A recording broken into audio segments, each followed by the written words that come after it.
और चलिए कर्नाटक विधानसभा चुनाव को लेकर हमारे साथ जुड़ चुके हैं योगेश शर्मा सीधे बेंगलुरु से। योगेश, साम दाम दंड भेद सब कुछ अपनाएंगे, कुछ भी करेंगे, लेकिन विधानसभा चुनाव जीतना है, ये हर पार्टी का लक्ष्य हो चुका है।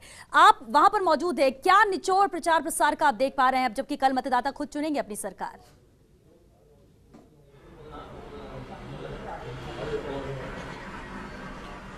देखिए श्वेता, बिल्कुल अलग तरह का चुनाव है कर्नाटका का, और दक्षिण भारत के इस राज्य की चुनावी तस्वीर पर पूरे देश की निगाहें टिकी है कि आखिर क्या रिजल्ट यहाँ के रहने वाले हैं। कल मतदान होगा, मताधिकार का प्रयोग कर्नाटक के तकरीबन 4.9 करोड़ मतदाता करेंगे। लेकिन इससे पहले सबसे बड़ी बात यह है कि जिस तरह का यहाँ चुनाव प्रचार रहा, कमोबेश उत्तर प्रदेश में जिस तरह का चुनाव प्रचार था, वैसा ही कर्नाटक के इस चुनाव में देखने को मिला।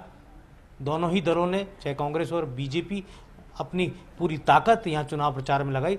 सिद्धरामैया सरकार यहाँ साख उनके दाव पर है, और वहीं पर भारतीय जनता पार्टी को कैसे भी सत्ता यहाँ पर हासिल करनी है, यहाँ जीत दर्ज करनी है। लेकिन जो मोटे तौर पर यहाँ नज़र आ रहा है कि अभी तक के समीकरणों में कि जनता दल एस यहाँ पर कितनी सीटें लेता है, देवगौड़ा की ये पार्टी यहाँ पर किस तरह की परफॉर्मेंस देती है, और क्या अगर वो 35 और 40 सीटें लेकर जाएंगी तो निश्चित तौर पर यहाँ पर सरकार में जनता दल एस का भागीदारी होना लगभग तय है। और किस तरह के परिणाम यहाँ पर रहेंगे, उसके पीछे भी जनता दल एस की सीटों की परफॉर्मेंस रहेगी। अगर त्रिशंकु विधानसभा रहती है तो जनता दल एस वहाँ पर साथ मिलजुल कर सरकार बनाएगी, और अगर वहाँ सिद्धरामैया सरकार की वापसी होती है, पूर्ण बहुमत मिलता है, तो ये अपने आप में राहुल गांधी के लिए किसी करिश्मे से कम नहीं होगा।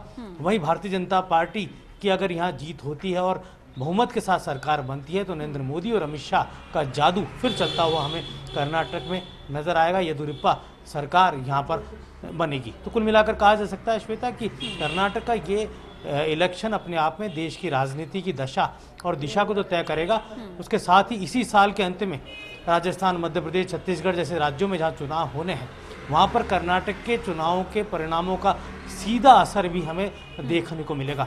वहाँ के तमाम जो राजनीतिक समीकरण हैं वो भी कर्नाटक चुनाव के बाद वहाँ के असर को दिखेंगे। दक्षिण भारत का कर्नाटक का राज्य उत्तर भारत की राजनीति की दशा और दिशा तय करेगा, ये बिल्कुल तय माना जा रहा है। क्योंकि योगेश, यहाँ पर कांग्रेस जीते, क्योंकि आप वहाँ पर मौजूद है और प्रचार प्रसार के दौरान भी हमने देखा कि किस तरह की बातें यहाँ पर सामने आई, बीजेपी की बात करें या फिर कांग्रेस की बात करें। लेकिन क्या लगता है आपको कि क्या वाकई में एक तरफा सरकार बनने के मूड में नजर आ रही है यहाँ पर कर्नाटक में, या फिर त्रिशंकु जिस तरह से बात कही जा रही है वही तस्वीर आएगी सामने?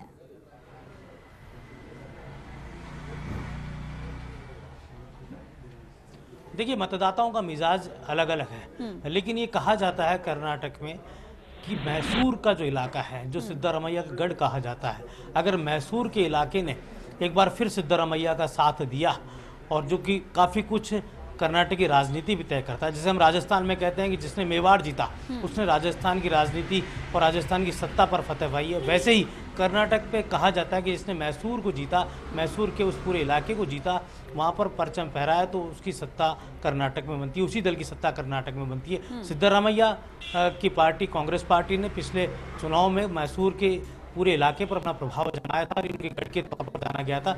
लेकिन इस बार जेडीएस वहाँ सेंध लगाता हुआ नजर आ रहा है। कितनी सेंध लगा पाता है ये काबिल गौर रहेगा, लेकिन ये ज़रूर है कि मैसूर के इलाकों के चुनाव परिणाम काफ़ी कुछ कर्नाटक की चुनाव परिणामों को कमोबेश प्रभावित करेंगे। किसकी सरकार बनेगी ये भी तय करेंगे। और इसके साथ ही यहाँ पर ये भी देखना होगा कि जिस तरह जनता दल एस और भारतीय जनता पार्टी के बीच अगर कोई भविष्य में कोई समझौता होता है, अगर सीटें कम या ज़्यादा रहती हैं, तो वो भी काफ़ी कुछ ये तय करेगा कि मैसूर के इस इलाके में कांग्रेस कितनी कमज़ोर हुई है।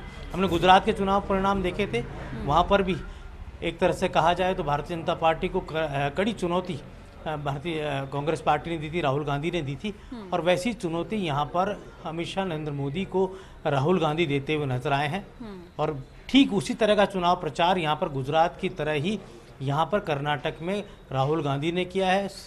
मठों की राजनीति हमें नजर आई, यहाँ पर हमें लिंगायत अल्पसंख्यक कार्ड नजर आया। इसके साथ ही यहाँ पर हमने देखा कि जातीयों का ध्रुवीकरण है, लिंगायत वोट, वोकालिगा और सिद्धरामैया की जाति के वोट काफ़ी कुछ यहाँ पर निर्णय को तय करते हैं।